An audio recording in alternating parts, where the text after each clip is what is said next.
मित्रहो नमस्कार. मी चित्रकार वासुदेव कामत. मोगरा फुलला या चित्रसंवादामध्ये आपणा सर्वांचं पुन्हा एकदा स्वागत.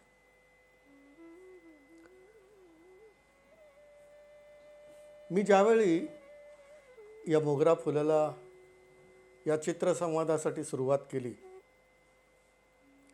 तेव्हापासून आतापर्यंत तुम्हा सर्वांच्या मनामध्ये जे मला जाणतात किंवा ओळखतात या सगळ्यांच्या मनामध्ये एक प्रश्न असेल की वासुदेव खरं म्हणजे पोर्ट्रेट करतो, लँडस्केप करतो,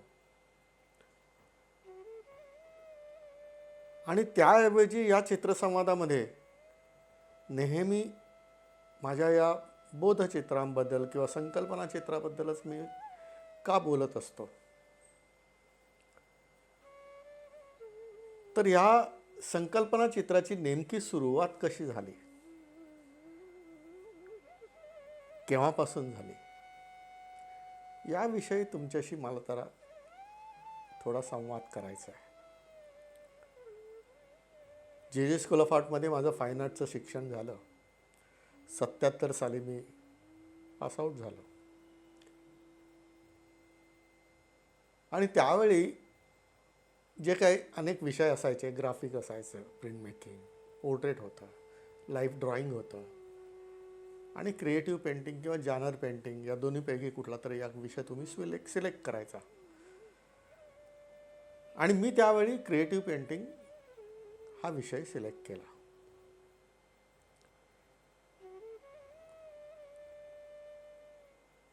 पोर्ट्रेट हा विषय सुद्धा होता माझा. तो त्यावेळी जितका आवडीचा होता तितकाच आजही आहे. आजही एखाद्या व्यक्तीला समोर बसून त्याचं पोर्ट्रेट करावं असं जेव्हा जेव्हा वाटतं ते मी करत असतो.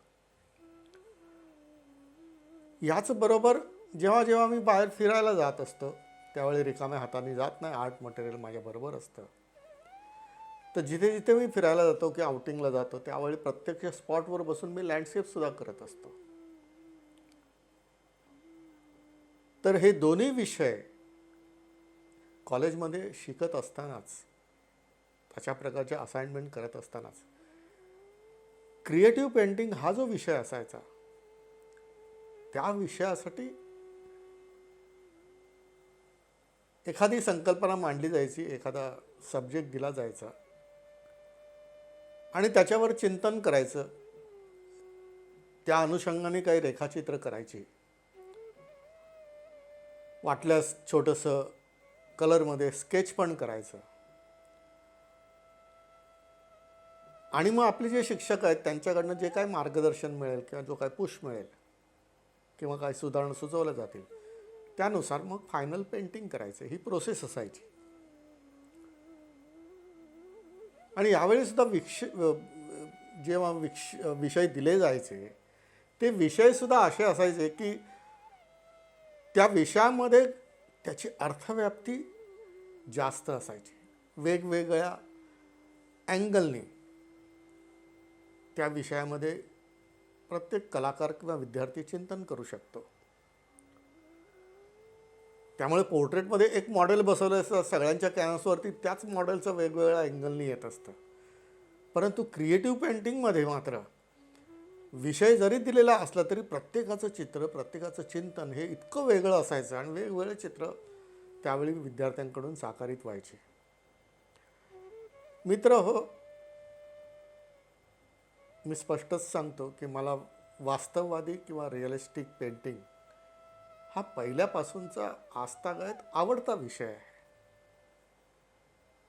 त्यामुळे मी जे काय विचार करत असतो ना त्या विचारांचं जे काय प्रस्तुतीकरण माझ्या चित्रात किंवा रेखांकनामध्ये होतं ते वास्तवाला धरून असतं. म्हणजे याचा अर्थ काहीतरी जे पाहिलेलं आहे तेच आपल्या चित्रात आलं पाहिजे असा ढोबळ त्याच्या मागचा हेतू नाही आहे. परंतु विचार करत असताना त्या विचाराला सुद्धा एक भाषा असते. म्हणजे आपल्याला काही एखाद्या गोष्टीचा विचार करायला लागलो की आपली जी मातृभाषा असते किंवा अवगत भाषा असते, जी सहजसाध्य भाषा असते, त्या भाषेमध्ये आपण विचार करत असतो. भले स्पष्ट शब्दांचा उच्चार, वाक्यांचं उच्चारण नसलं तरीसुद्धा म्हणजे मौनात सुद्धा आपण विचार करताना कुठल्या तरी भाषेमध्ये विचार करतो. आणि मनुष्याचा हाही एक गुण आहे, किंवा जेव्हा जेव्हा तो विचार करत असतो त्यावेळी त्याच्या मनचक्षूसमोर ते दृश्य दृग्गोचर होत असतं. म्हणजे विचाराला जशी भाषा असते ना, तसंच त्या विचाराला सुद्धा एक रूप असतं. आणि हे केवळ कलाकारांकडेच असतं असं नव्हे, सामान्य माणसाला सुद्धा विचारांपुढे काही ना काहीतरी डोळ्यापुढे जाणवत असतं किंवा मनचक्षूसमोर जाणवत असतं. यापूर्वीच्या एका चित्रसंवादामध्ये याविषयी मी बोललो आहे. तर कॉलेजमध्ये जेव्हा जेव्हा असा विषय क्रिएटिव्ह पेंटिंगसाठी दिला जायचा, त्यावेळी जेव्हा मी विचार करायचो, त्यावेळी ते टोटल नॉन ऑब्जेक्टिव्ह किंवा टोटल ॲबस्ट्रॅक्ट असं मला कधी जाणवायचंच नाही. मला जे जे काही जाणवायचं ना, ते वास्तव रूपात म्हणजे स्वप्न पाहावीत तसं जाणवायचं. आणि त्यामुळे त्यालाच आपण साकार करावं किंवा प्रस्तुत करावं, चित्रातून प्रकट करावं, या दृष्टीने मी प्रयत्न करायला लागलो. कलेचा इतिहास, हिस्ट्री ऑफ आर्ट शिकताना किंवा त्या संदर्भातले काही कलाकारांची कामं पाहत असताना, अभ्यास करत असताना, वेगवेगळ्या कलाकारांचे विचार आणि वेगवेगळ्या कलाकारांची चित्र ही लायब्ररीमध्ये पाहता आली, स्लाईड्समध्ये बघायला मिळायची. अशा वेळी साल्वेदोर दाली हा मी कॉलेजच्या मला वाटतं 4थ्या किंवा 5व्या शेवटच्या वर्षालाच मी पाहिला. आणि का कोणास ठाऊक अशी एक तार जुळली गेली की आपण जे काही पाहतोय आणि जे मनःचक्षूसमोर जाणवत आहे, हे या दालीसारखं आहे. म्हणजे वास्तवाचा त्याला एक आधार आहे आणि त्याच्या चित्रांना अतिवास्तववादी किंवा सररिअलिस्टिक चित्र असं म्हणायला लागले. आणि मग मी विचार करायला लागलो की आपल्यालाही जे काही विषय मिळतात आणि त्याचं चिंतन करायला लागतो, तर ते त्यावेळी ह्या चित्रस्वरूपात आणायचं झालं तर आपल्याला जे जाणवतं तेच आपण चित्रातून प्रकट करूया ना. आणि खरोखर सांगतो, स्पष्टपणे सांगतो, त्यावेळी माझी चित्र जी जी काय असायची, विषय भारतीय असायचे आणि त्या विषयांचं प्रकटीकरण माझ्या चित्रांमध्ये हे असं अतिवास्तववादी पद्धतीने व्हायला लागलं. त्यामध्ये चौकटी यायला लागल्या, त्यामध्ये खिडक्या यायला लागल्या, त्यामध्ये दारं यायला लागली. आणि असं करत असताना मला जे एक वेगळंच समाधान लाभायला लागलं की दरवेळी समोरून पाहिलेलं चित्रच काढलं गेलं पाहिजे असं नव्हे, तर आपल्या मनामध्ये सुद्धा जे काही जाणवत आहे ना, त्याला सुद्धा आपण चित्रातून व्यक्त करताना त्याला वास्तवतेचा आधार देऊ शकतो. एक प्रकारचा आत्मविश्वास किंवा आधार म्हणा माझ्या या चित्रसंकल्पनेला मिळायला लागला. आणि तिथून त्या पद्धतीने काम करायला मी सुरुवात केली. आता हे चित्र जे आहे, ड्रीम हा विषय दिलेला होता आणि हे जे चित्र आहे हे कॉलेजच्या शेवटच्या वर्षी दिवाळीच्या सुट्टीच्या अगोदर, शाळेत असताना जसं सुट्टीमधला एक होमवर्क दिलं जायचं ना, त्या पद्धतीने आम्हाला सांगितलं होतं की ड्रीम या विषयावरती तुम्ही दिवाळीच्या सुट्टीत पेंटिंग करून आणा. सकाळी हा विषय दिला, संध्याकाळपर्यंत काय करायचं याच्यासाठी मी रेखांकन करायला लागलो. आणि त्यावेळी कॉलेज संपायच्या अगोदर संध्याकाळपर्यंत ह्याचं माझं पेन्सिल स्केच तयार झाला.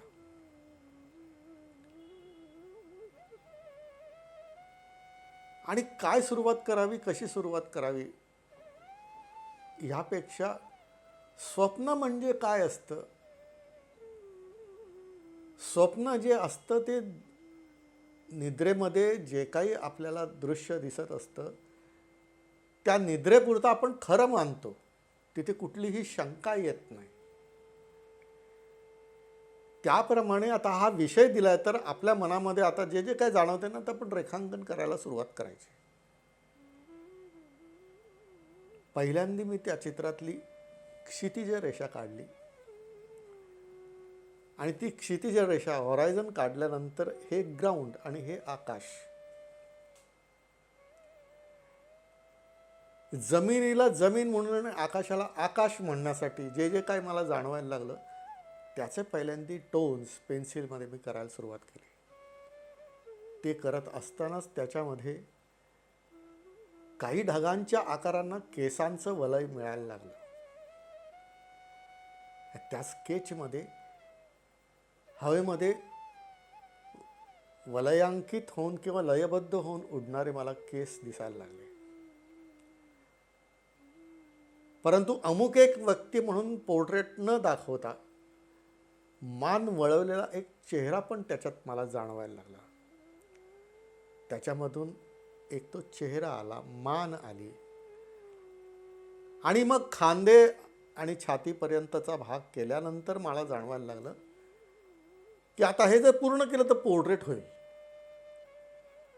म्हणून मी तिथपर्यंतच ते मी अर्धवट ठेवलं आणि खांद्यावरची रेषा खाली घेत घेत घेत घेत घेत शेवटी हातापर्यंत आलो. आणि तो हात हा छोटासा त्या भूमीवरचा कोणीतरी जीव असल्यासारखा त्या ठिकाणी जाणवायला लागला. आणि परत त्या हाताची दुसरी रेषा वरपर्यंत नेऊन त्या धडापर्यंत मी किंवा त्या टॉर्सोपर्यंत ती वलयांकित तशीच करून संपवली. आणि तीच एक ऑब्जेक्ट आहे, तोच एक जीव आहे, अशा प्रकारे त्याला मी शेडिंग करून पेन्सिल स्केच माझं पूर्ण झालं. आणि ते कोणालाही न दाखवता किंवा सरांनाही न दाखवता माझं दप्तर गुंडाळून मी घरी निघालो. आणि मग दिवाळीच्या सुट्टीमध्ये कॅनव्हासवरती मी हे चित्र साकार केलं.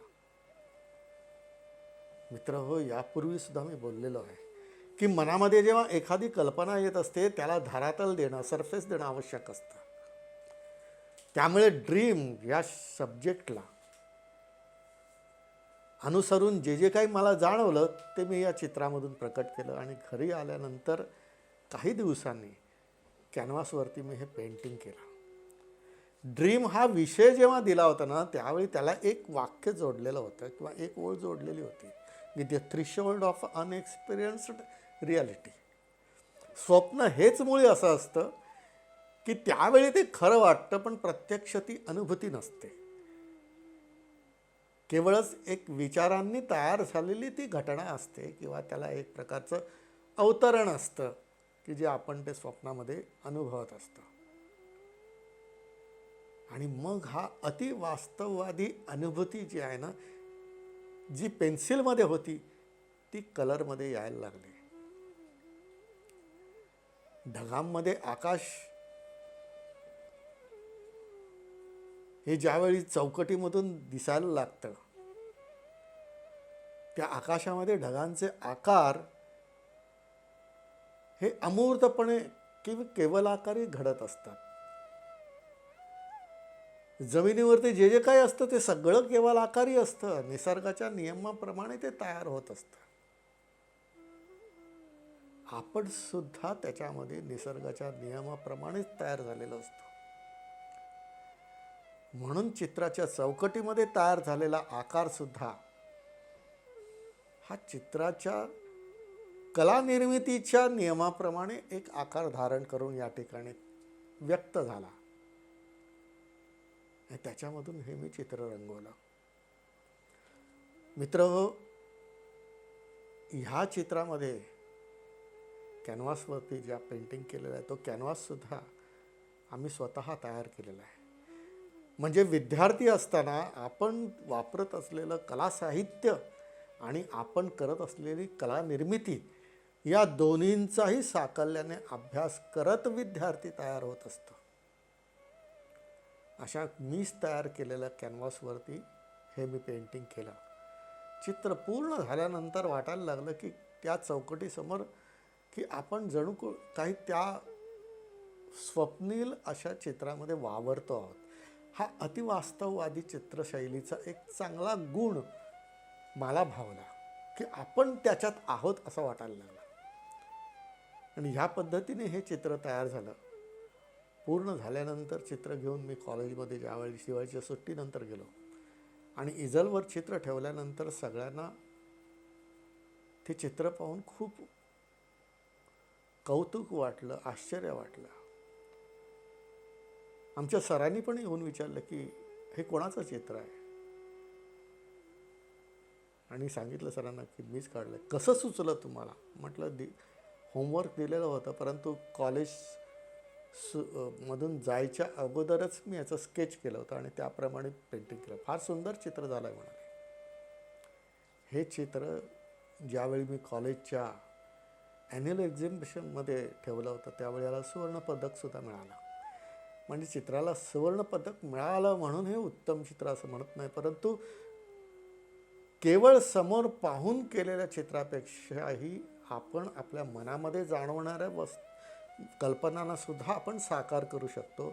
अशा प्रकारचा आत्मविश्वास जो निर्माण झाला ती ही एक कलाकृती आहे.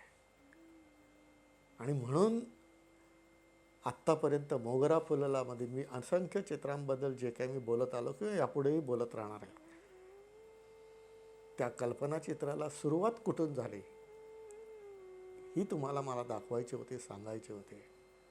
अशाच आणखीन काही चित्रांबद्दल आपण पुन्हा भेटू. धन्यवाद.